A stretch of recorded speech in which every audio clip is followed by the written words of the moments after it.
Welcome again, everyone, to our monthly Wealth Builder Real Estate Investing Workshops.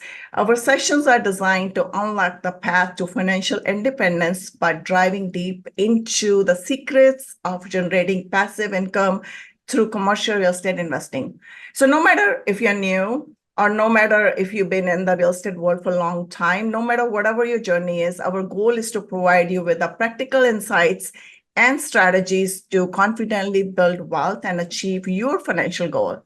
So let's dive in today's topic. And first of all, let's welcome our guest, Brandy Holder. Welcome, Brandy. So good to see you again. Thank you. Thank you so much for having me. And thank you, everybody, for being here today, too. Thanks again. And a little bit about Brandy. Brandy is an executive coach and brand strategist who empowers entrepreneurs to create freedom and sustainable success. With experience supporting over 70 capital raising founders, scaling a tech startup, and navigating multifamily economic development sectors, Brandy combines deep industrial expertise with a passion for authentic communication. Featured in Forbes and Venture Beat. Whoa. Her work explores the science of sustainable success and the art of building genuine relationships. So we all know in today's fast-paced business world, sustainable success goes beyond numbers. I know we are always, worried about crunching numbers. This happens, that happens, because it's all numbers game. That's the way we brought up, or that's the way we understand. But it's more than numbers. It's rooted in authentic relationships. By focusing on trust and clear communication and building meaningful connection, that matters more. That creates a foundation for our long-term growth and impact on people, because that's what I have learned. I always say, I'm in the relationship building business. I'm not in the transaction kind of world, because transaction happen by default if you have a strong relationships. So being said that, let me introduce you to today's topic, and that's sustainable success, building authentic relationship for lasting business. So before we get started, I have a small little disclaimer.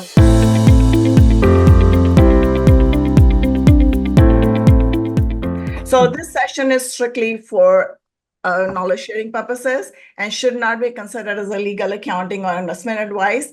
Please consult your own attorney, financial advisor, or CPA for any legal or investment matters. And beside this, some housekeeping items. For any questions, use the Q&A.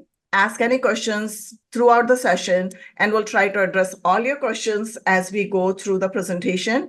And if we miss any questions, like Brandy said earlier, please send me an email at vinki@loombainvest.com.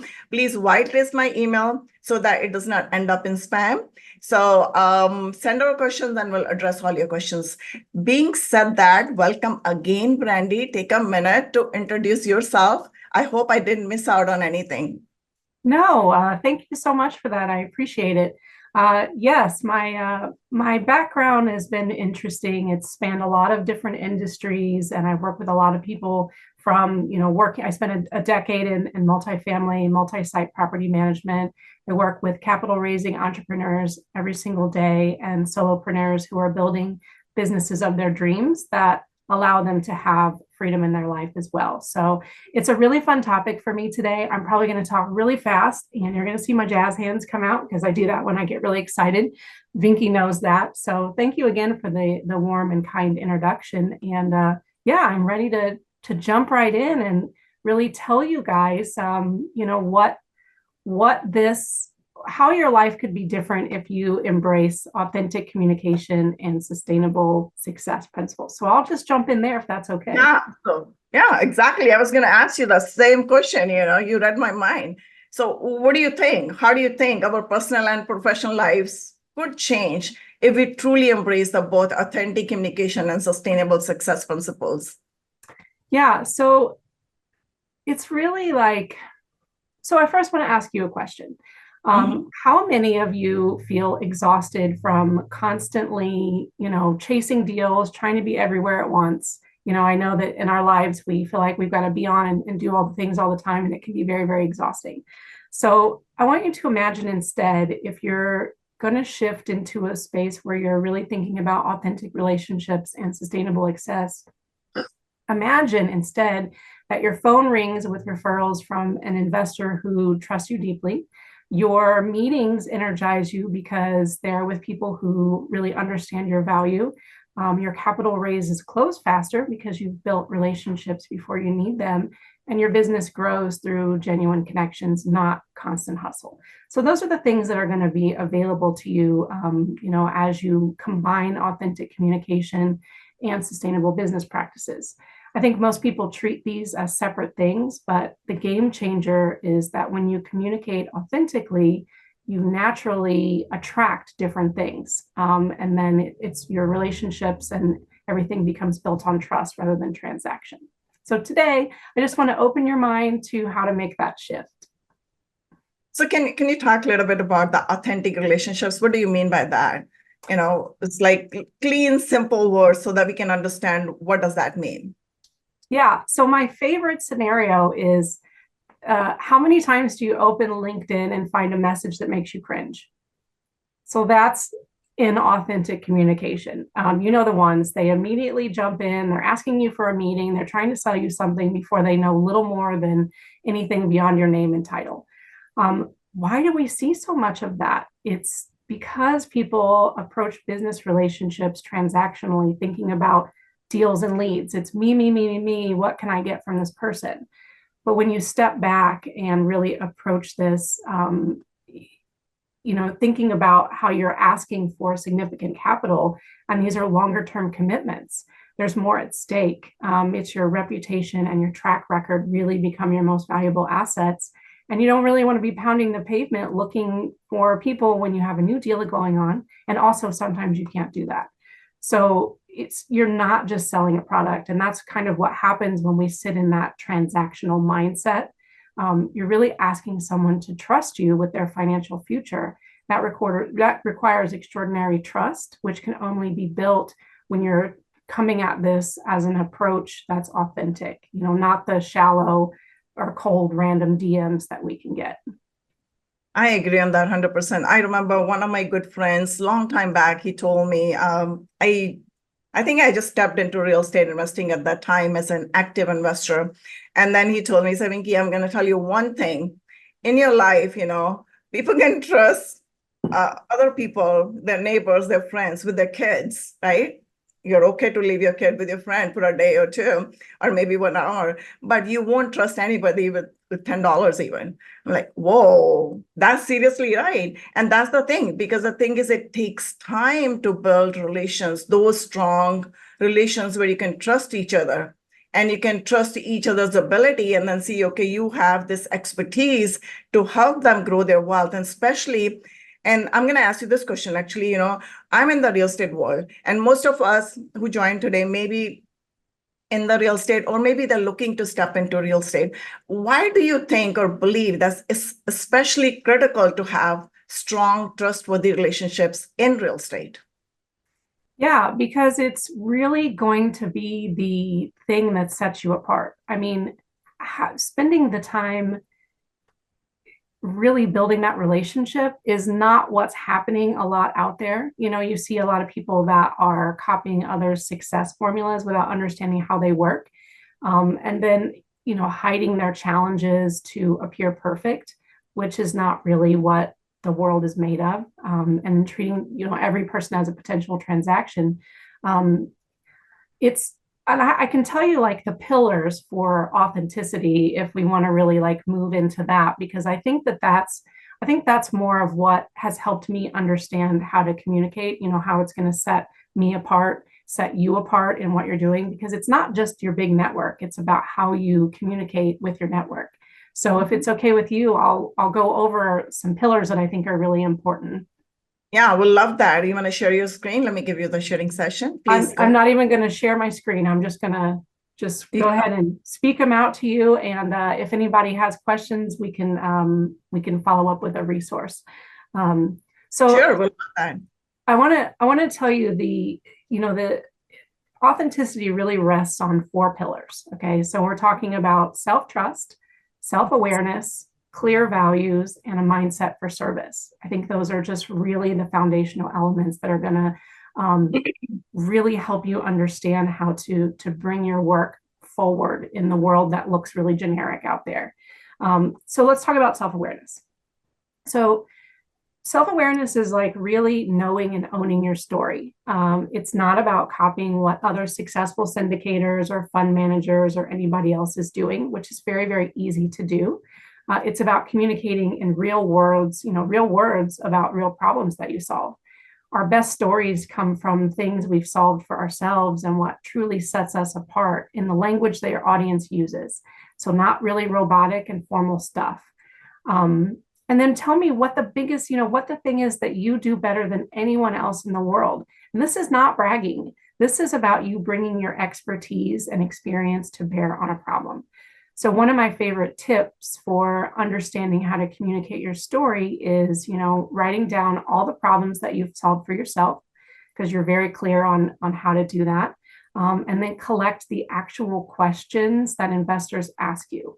Write down their exact words, use the words that they use to describe their concerns, and then some of the unexpressed stuff that maybe they don't really say out loud, but that you can hear in their communication. All of that is your authentic language right there. And then you use that material to construct the stories, to tell your story as well. So second, there's self-acceptance, which is really, really important too, especially in real estate. I think every successful investor has a war story, right? Every successful person has a war story. And maybe it's a difficult renovation that taught you about better contractor vetting, or perhaps losing money or own investments that shaped your, the way that you protect other people's capital. So you don't have to share every little battle scar in detail, but you do have to make peace with them internally.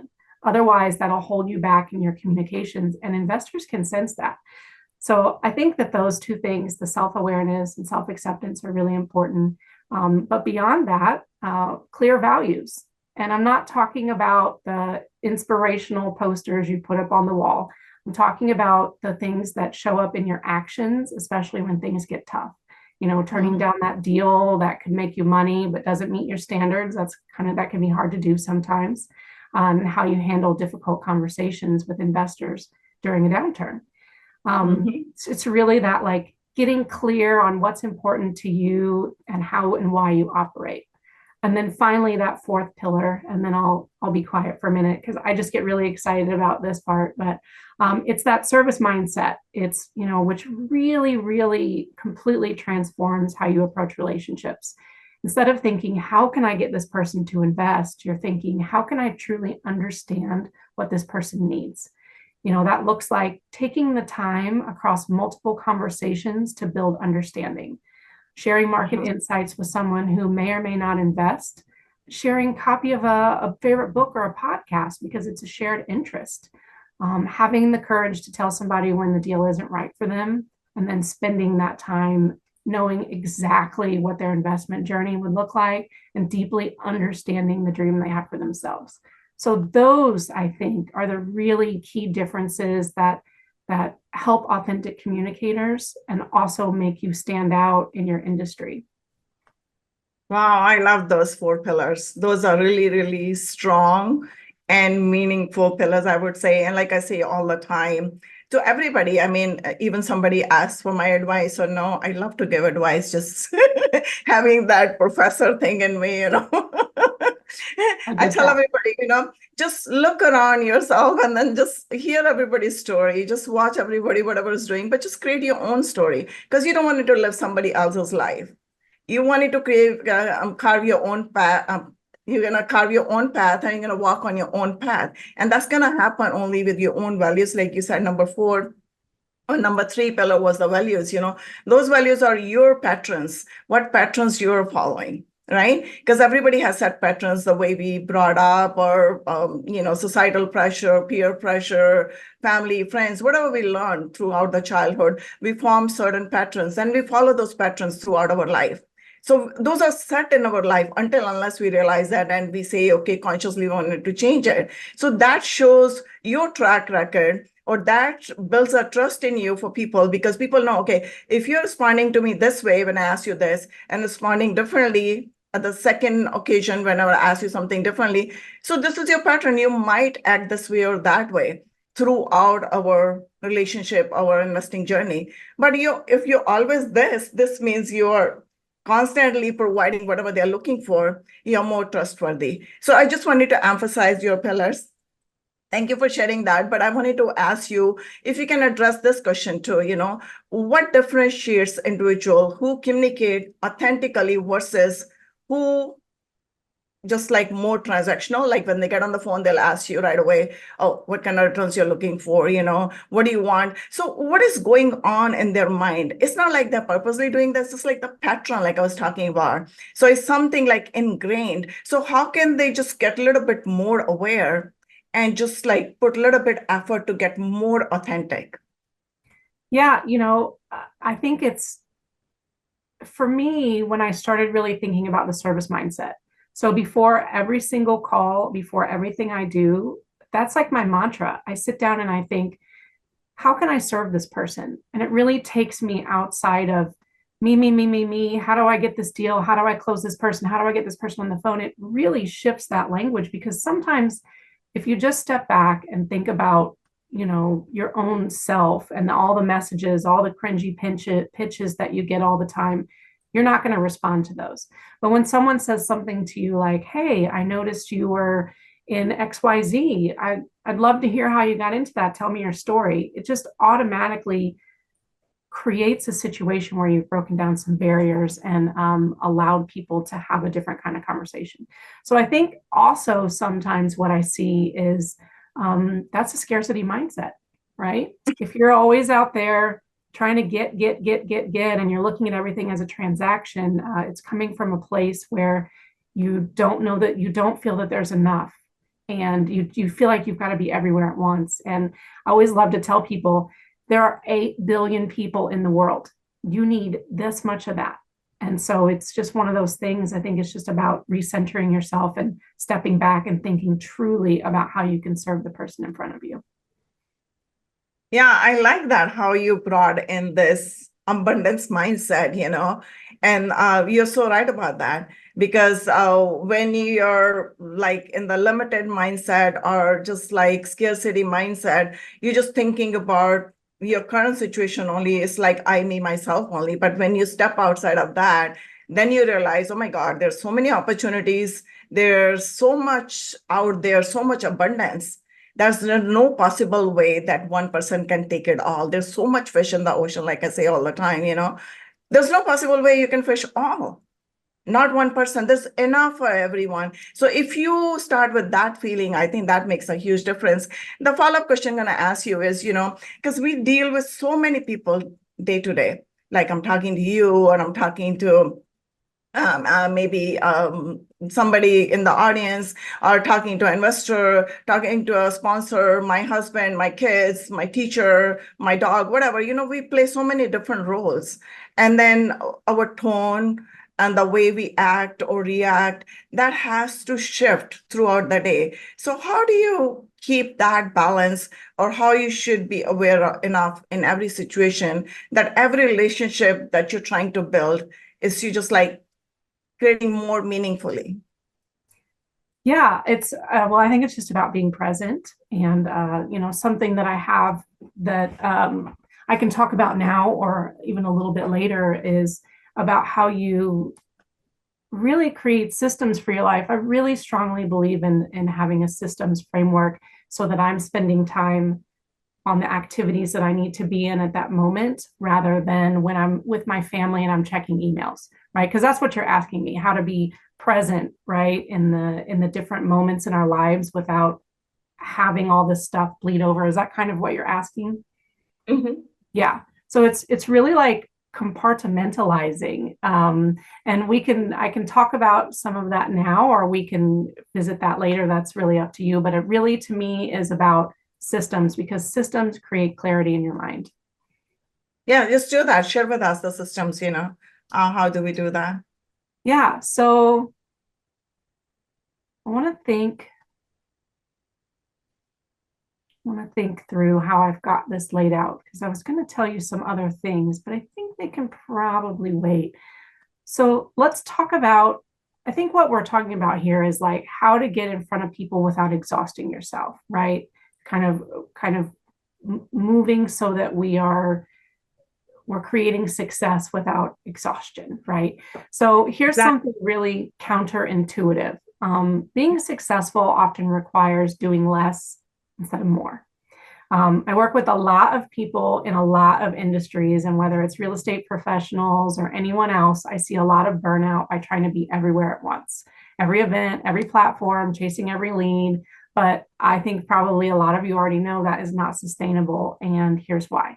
Again, you're not a product. You're asking someone to invest with you or to be part of your journey. And that requires a completely different approach. No one writes a check with multiple zeros just because they saw your social media post. And I am not here to hate on social media, but I want to offer up a more balanced approach. The goal is to tighten down on activities that serve current, your current clients and create new ones and cut away all the stuff that isn't doing that.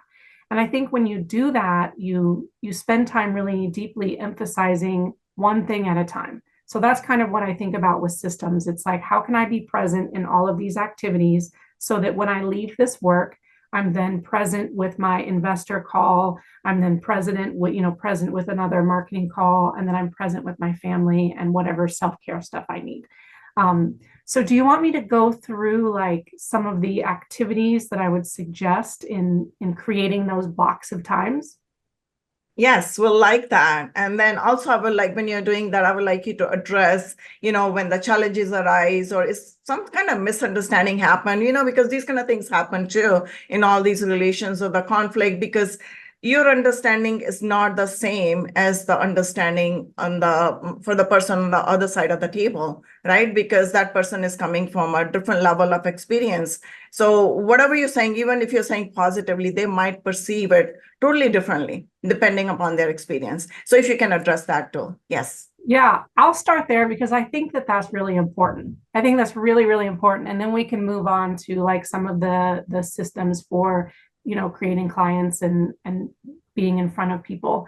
I'm going to say a couple things. So I'm probably going to talk for a really long time. I'm going to go through a section, then I'll take a break. But I want to talk about like first the teams and partners thing, right?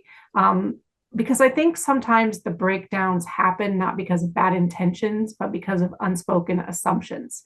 We all carry unwritten rules about how things should work and, like what on time means and how meetings should be conducted and when updates should be provided. But building trust isn't just about communication, it's explicit communication. So sitting down with each key member of whatever relationship we're talking about, whether it's a partner or a team member, and having what I call an expectations exchange. So it's moving from the assumptions to actually hashing out what your expectations are. What does success look like for the other person? What are your non-negotiables? What are your preferred communication styles? How will you handle disagreements? And how do you handle extras when things are busy? Who's going to handle it? How's it going to get done? This might feel like over communication, but it prevents the misunderstandings you have that erode trust over time. In real estate projects, especially because they can span years and involve significant capital, when you have those clear expectations, you have a foundation for lasting relationships, which is kind of, what you were talking about as we started going down this little rabbit hole. So yeah, any questions from anybody there, and I'll talk about, how to, when relationships get tested, as you asked me about. Yeah, so I think this is a follow-up question too, actually, to expand what you were saying earlier about the misunderstandings or the conflicts. And then how do you recognize, when somebody's going off track? Because a lot of times when I'm meeting with the investors, I'm talking to them, and I can, even though I'm on the Zoom call, I can sense, where is it going if I'm providing the value, whatever they're looking for. Because my way of doing is a little bit different because I wanted to give them the value, whatever they're looking for, whatever their expectations are from me. Because I just believe in that, building strong relationships and the transactions, it happens. It's just like by default, it happens. So my focus is a little bit different. But, when you're in a conversation, so what are some of the cues or signs that you can recognize, and then accordingly you can just, shift and then bring the conversation back to track. Anything that you can share with us there? Yeah, I think you're exactly right. It's when you're dealing with significant capital, conflicts are inevitable, right? It's just a deal might have gone sideways, a renovation uncovers unexpected problems, a market condition impacts returns. Like, right, these things are just part of the world of real estate, and they happen. I think how you handle these moments often determines whether your relationship strengthens or shatters, right? So the secret is, of course, that it starts before the conflict even begins, right? I'll be honest, I don't have all the answers to this, but I love former FBI negotiator Chris Voss. I don't know if you guys have ever read his stuff. His book, Never Split the Difference, taught me something I never, ever forget, that everything in life is a negotiation. Getting your kids to go to bed when you want them to go to bed. And that's his favorite example. That is a negotiation. Anything that happens, it's not in a manipulative way. It's an understanding that every interaction is an opportunity to build deeper understanding. So when I think about how this plays out in practice, I'm always erring on the side of over communicating, but really trying to do that in a strategic way, right? So if you're feeling that tension before you're even on the Zoom call, don't send the email, pick up the phone, which is really, really uncomfortable to do, but that's really the best way that you're going to solve any problems that you're having. I ask a lot of questions, ask clarifying questions, even when you think you understand, because sometimes you're coming from an assumption, and it gives you this moment where you can kind of open up a door there and confirm understanding for both sides. And then I always like to, of course, document important conversations. But when the tensions are on the rise, it's that ability to really step back and listen more than you're explaining. I like to use what Voss calls as tactical empathy. This is probably my favorite way of relating to another human being. It's how you just demonstrate that you understand their position. You do not have to agree with why they're upset or what they're feeling or what their belief or values are. But if you have the opportunity to sit back and to understand why that they might have that story, and then ask open-ended questions like, how do you see the situation? You're really going to help express the things that are not expressed there. It's going to diffuse the tension and really help you understand what's going on behind why someone would be upset. And then it really gives you that opportunity to, turn those moments into trust building opportunities, because that's really what we want to do here. Is conflict is inevitable, but how do we use it to strengthen the relationship, right? So being transparent about challenges early, presenting multiple options when possible, following through on commitments made during tough conversations, and then my favorite, going back after the resolution to strengthen that bond. Goal isn't to win the conflict, right? It's to preserve and strengthen those relationships while finding a solution that works for everybody. And empathy and curiosity can build bridges, my friends. I just really believe that. Oh my God, I love it. And you brought up a really, really good point that listening is one of the best communication skills. Because if you are a good listener, it's just amazing. You can do wonders. Because most of the time, what happens, because with our knowledge, with our expertise, we are so used to it whenever we go on a call where we go, it's like, we just wanted to just spit out everything, whatever we know, to impress other person, but not necessarily that you're going to impress the investor or the other person that much. Because if you wanted to give your ear or lend your ear to that person and hear where they're coming from, you'll get the cues, you'll understand, what their pain points are, and then see if you can help out there. Very, very good point. I love it. And you know what? And the other thing that you said is I think you said something about, let me see. My dad sent me that quote today, so I wanted to read that. You said problems, because when you're listening, you're paying attention to the problem. So my dad sent me this quote this morning. He says, problems are part of life and facing them is an art of life. So I love this quote. He sent me this morning this quote. And this is true. And the art is listening, because until unless you're paying attention, you won't be a problem solver. You're going to be enhancing the problem. So if you're always on the problem solving end, you're going to be a good communicator. That's what I have to say. And the other thing somebody told me a long time back, I think maybe it was you or somebody else, that you have to match your energy when you're talking to people. Some people, they're so energetic, like me, I'm full of energy. I'll just go all the time. But it's always a good idea to match the energy with other person who you are trying to communicate with. So if you can shed some light on that and take us through that journey from your experience. Yeah, I mean, I definitely agree with that. I think energy is just a really important thing. And we can talk, there's a section at the end where I'm really going to go over, we're going to get a little nerdy into the science of how our bodies shift in and out of energy. So I definitely want to hit some high points on that. But yes, I agree. But also, I think that we impact the energy around us by how we show up too, right? I think that's what you're saying. And I love that quote from your dad too, that I think it's all inevitable. It's just it's how we deal with it, how we pull it apart. So yeah. Does anybody have any questions on any of the communication stuff? I see I've got there's some things in here. Thank you, Wilson. I appreciate there's some nice comments in here. I don't see any questions in the chat yet. No. So if you have any sounds questions, like we're covering it then. Exactly. If you have any questions, please use the Q&A box and ask a question. And if you have any experience that you'd like to share with us and we can just break it down for you, please do that as well.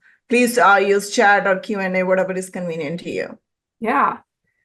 So talking about energy. Oh, I'm sorry. Go ahead.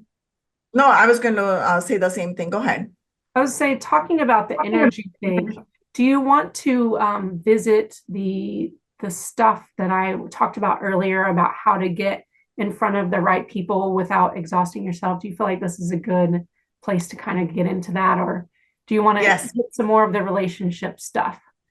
No, please do that. Talk about energy too, because that's very important. Because in life, everything is energy. Even money is energy, and then everybody has so many blocks, including me. So we block the path for even the money to come in, because this is something that our conditioning has to do with it. So if you can unfold that for us, that'll be super awesome. Yeah, I absolutely agree with that. We do. We open the path and we block the path, right? So I want to talk about I'm going to talk about two things, kind of the activities that I really believe contribute to like high ROI relationship building. And then also after that, I want to talk about how you maintain that consistent communication, because I think that's also going to kind of bleed into the question about energy and about how creating systems and how we show up. So there's a lot of pressure to do a lot of marketing, right? Like it's just be on every social media platform and all this posting and do all these events and run around and do all this stuff. And I have been in marketing for 20 years and I've seen a lot of systems, processes, technology. I've seen a lot of stuff come and go. And it's very, very easy to chase shiny object syndrome and get caught up in stuff. So what I really want you to think about as you're really focusing on shifting into these authentic relationships is how you can spend your time building high ROI, activities for yourself. So I like to take a really focused block. So I'm not marketing all day long, even though I run a branding agency. I mean, I'm a one-woman branding show, but that's what I do. But I don't do it all day because it would make me crazy. And so I spend my morning about 90 minutes. Sometimes you could do an hour, sometimes you could do 2. And I'm going to walk you through some of the activities that I really believe are going to do some return on relationship building that are not just your typical marketing activities. So writing your valuable content and sharing it with your email list and to social media. So that's not just posting to post, right? It's getting some stuff of value out there. I really like email. I really like long form content. I really like repurposing that to move it into social media so that you're still not writing all day about everything.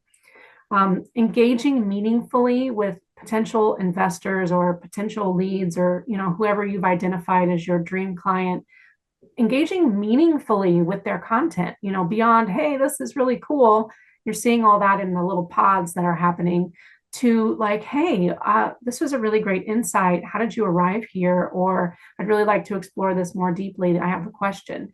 Just really sticking out, because there's the land of like automated bots and pods and stuff that's leaving really generic content. And that's a really great way to build a relationship with someone by putting an authentic piece of communication on something they took the time to share. Following, engaging with people who consume your content. So every time I create a post, anyone that views my profile or likes my post, I go over and visit their profile and kind of try to get an understanding of who they are. I like their stuff. I follow them. I find a way to draw them into my orbit, and we have a little tiny conversation. I love welcoming all of my new connections with a really short note. Hey, Jan, I see you work with B2B teams on pipeline strategy. I'd love to hear your story. How did you get into that? 2 sentences. My very first business coach used to tell me that I texted like a dad.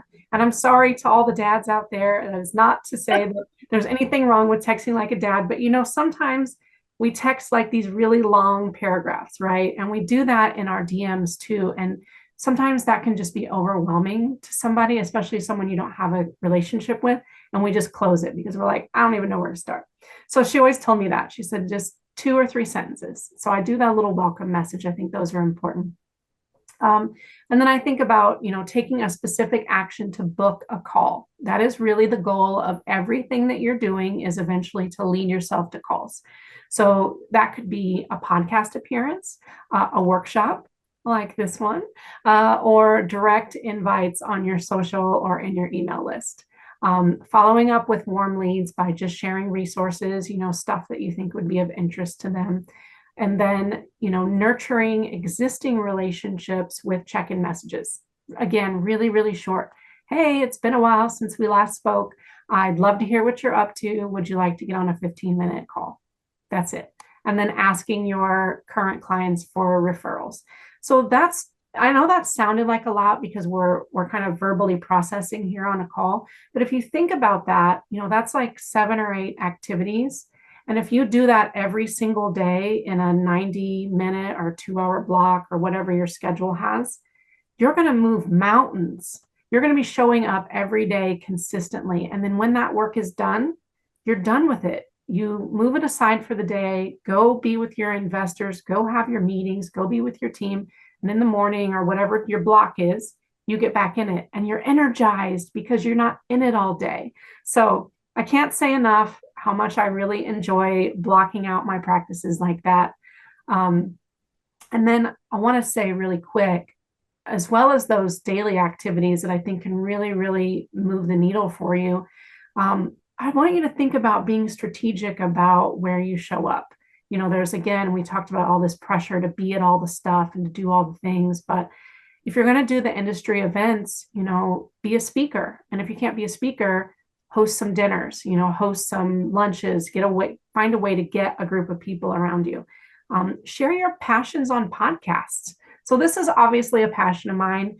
I like to talk about it, and it's just one of those things when you've got something you're really excited about, share that with an audience, because then they're going to really want to talk to you about it. And then think about how you can leverage, like your alumni networks and other people that you're in a membership with that have an audience. How can you deliver something of value to them? So those are like my favorite things. I could go on and on forever, probably. I love those. And I wanted to remind everybody, if you have any questions, please use the Q&A or the chat box to ask your question. But I wanted to mention or highlight something here, something really, really, I think very sweet and unique that you mentioned. You said something, I bring others into my orbit. So bring people into your orbit means you're attracting those people into your energy field. So I'm going to go back to our energy question that we talked about earlier. So what happened is everybody's emitting certain kind of energy.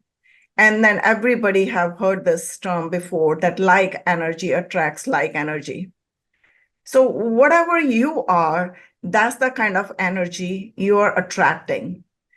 And then if you're telling yourself, oh, I cannot do this, I cannot do this, you're going to be attracting those kind of people or energy around you. And the things are not getting done, you are in the complaining mode, you're going to stay there.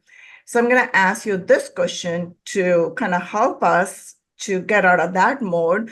Somebody wanting to improve their well-being starting from tomorrow, what's one small but impactful change that you would recommend to create that energy field or shift that energy field so they're attracting more positivity or more impactful or meaningful relationship that they're looking for? Oh my gosh. Oh my gosh. It's so true. The energy thing is such a big deal, and it really can impact your how you work through your day, your deal flow, who's coming into your orbit. I say that probably Vinki has heard me say that like a million times by now, but I love that term because that's what we're talking about here. We are talking about attracting people in, the right people. We're talking about the right people coming in and how we nurture the relationships around us.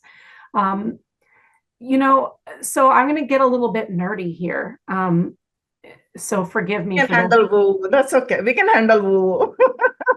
Well, I'm going to get into the actual science and the woo, right? So your body has two operating systems, right? Mm-hmm. You've got your gas pedal, which is your sympathetic nervous system or your SNS, which is great for short bursts of energy and focus. And then your brake, which is your recovery system, your parasympathetic nervous system or your PNS, essential for clear thinking and relationship building. So you cannot, when you're in the gas pedal state, you're actually shifting your blood flow away from being able to make clear decisions and read people and be creative, and your presence becomes less magnetic. So when I'm thinking about like a practice that's going to change tomorrow how you could show up with your energy, I'm thinking about all of the ways that you can bring yourself into that parasympathetic nervous system response, that more of the break, right? It's being more in the calm state. Stress is a part of life. It's inevitable. We need it sometimes. But sitting in that chronic state of stress is not going to build a sustainable business for you. So for me, answering that question, I'm going to ask you a question like, what do you think? Let me back up a little bit. I want to say this really quick. A personal story. So in 2018, I hired my first coach. It was a fitness coach for busy executives. And his first requirement of me was a 10-minute walk every day. And here I am. At that time, I was like overweight and I was feeling not very good. And my energy was really low. I just had not been taking care of myself and I didn't feel good and I didn't really understand what was going on. So I expected him to give me like a 4 a.m. boot camp workout every day, this like crazy diet. And he was like, no, 10 minutes walk. And I'm like, that can't do anything. Well, 6 years later, I am still taking that daily walk and it's much longer than 10 minutes. But that one tiny habit opened the door to better nutrition, weightlifting, overall well-being. And it started with that one little thing. So I'm not here to like pound diet and exercise at you, but I do want to say to you, this is my question to you. What is the area of your life that impacts your physical or mental well-being, your energy level? What would make the biggest difference in your energy and effectiveness? Now, what's the smallest possible step you could take tomorrow to move into that direction? So maybe it is that 10-minute walk to take the screen break. Maybe it's jamming out to your favorite like upbeat music between calls, which by the way is one of my favorite things to do. 5 minutes of quiet before opening your email, going to bed 15 minutes earlier, or making a small change to your diet by adding something like protein or fiber, not just we get on this thing where we beat up diets and, all that stuff. But it's not that Herculean effort, it's the consistency. So it's choosing something so small that you can't say no to it even on your busiest day. So that doesn't really answer your question all the way, but that's my recommendation. It's kind of like what's going to make you feel good. And I've got some suggestions for that as well.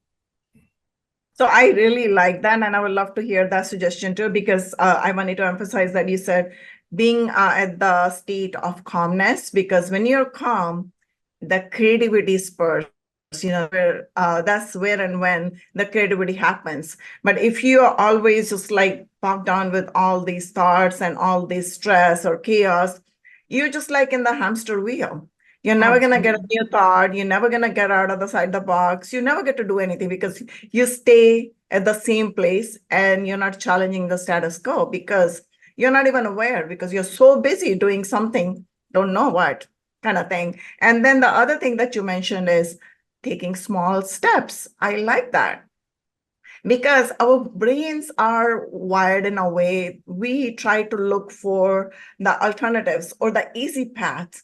Like that's the reason a lot of people looking for getting rich overnight schemes, and that's the reason we have a lot of not so good schemes out there, money making Ponzi schemes, this and that, because the level of patience is not there. But if we step back and just, start taking small steps and create those habits, it takes only 14 days to build a habit. So like you said, walk 10 minutes a day. If you start walking 10 minutes a day, after 14 days, 15th day, you're going to think, oh my God, I missed out on something. Let me go back and do that. So it's forming the habit. So let's talk about forming habits too here, since we're talking about that a little bit. So if you can, kind of give us a little bit more scope into how to build good habits and just, walk away from not so good habits. I'm not going to say bad habits, not so good habits.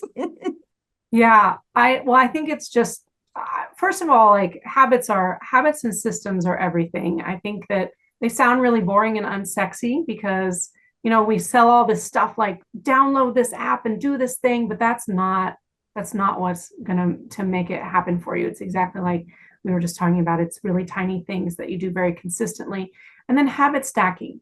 So for me, when I'm trying to build a new habit, I think like, how can I add this onto something I'm already doing? So that 10-minute walk for me at first was really, really difficult, by the way. I know it sounds like it's only 10 minutes, not a big deal, but I was really in a place where my success was not sustainable. So I had to add it onto something. So it became like every time I eat lunch, I'm going to put my walking shoes on so that I know when I'm done, I'm walking out the door to get that walk done. So thinking about how you can stack those habits, I think is really important. And then also like creating the space for yourself, blocking it out on your calendar. We do what's on our calendar. So if it's something really important to you, like you really want to focus down on how you do your client creation activities, put that on your calendar. If you need to have a 3 p.m. date with your son who's home from school, write that on the calendar. They don't have to know what meeting with John is, that it's your, 5-year-old kid. No one has to know that. It's just, putting stuff on there that really matters to you. And then thinking about, as you're creating systems and habits, recovery. So for the body to recovery, it takes like 5 times as much positive recovery down things as it does for one negative impact to occur.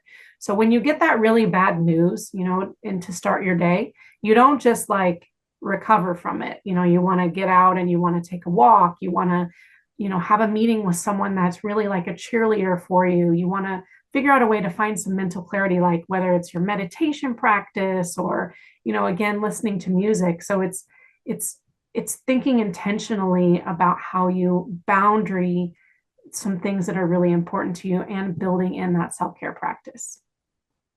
Oh my God. Thank you so much for sharing that. I like that. I'm going to ask you kind of a technology question here. I was listening at the news today too, like NVIDIA is doing amazing things, instead of CPU is going to be GPU. And then I think the processing power is so much, we're going to be light years ahead, whatever we're trying to do. I mean, that's what I gather, but thinking that or taking that into consideration and having all this explosion of technology with this AI and everything. So what do you think, what's going to happen in our authentic relationship building, how is going to change, or what do you see, is next? Are we going to be talking through the machine language? Or is it going to be, I mean, like you call somebody over the phone, right? It's always there's some bot talking to you. And I get frustrated. I keep hearing zero all the time so that I Oh, can get a live operator. So it's just like driving people nuts, who are like old like me. I like some, I love technology. I'm a technologist, but at the same time, I just miss all those human connections. So what do you yeah. see? Well, I think that companies that still offer the human touch are going to be premium service providers. I think the Mhm. human touch becomes the premium because human is expensive. I think the technology makes things cheaper and faster. And a mix of both is great, right? We have all this technology. It makes us better. It makes us faster. It makes us technically more connected. But I work with 100 people right now, and I see across everything I'm doing, whether it's people that I'm working with, whether it's my peers in the industry, I see a lot of loneliness and strife out there. And we are craving human connection, inspiration, and hope, right? And I see this big awakening that's happening to in person events and a desire for community, which is all about relationships.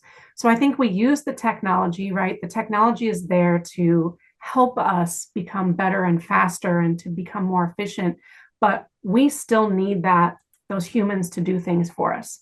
We still need it. I crave it. I love this. I get so energized by this that I think it just becomes part of the premium service. And I got to tell you, Vinki, I'm with you. When I get on the phone and I get a bot, I'm like, no, no, I need a person. I need a person who I can actually talk to, who can understand the nuances of my language, because that's what we're That's talking about here. AI is great, but there's still a lot of things that make us really specifically human that require us to have this kind of communication.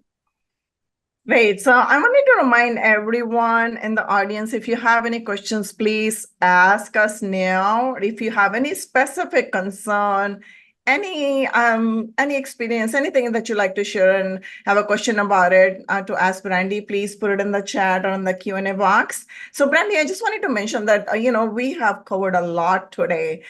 Is there any specific message that you like to share with our audience, or anything that they can walk away with and kind of follow or make it a daily practice for themselves to make their lives even better than whatever it is? Yeah, I would say, we talked about, like you said, we talked about a lot of things: authentic communication, building relationships, creating better systems and practices. But here is the truth that ties everything together. None of this works if you don't have the energy and the mental space to show up fully. So I would say that the real game changer is putting your well being first, not as a luxury, but as a fundamental business strategy. When you start with really small recovery practices, build systems that serve you, and then remembering that the heart of every deal and every relationship and every success is that we're humans first, I think it just changes how you show up.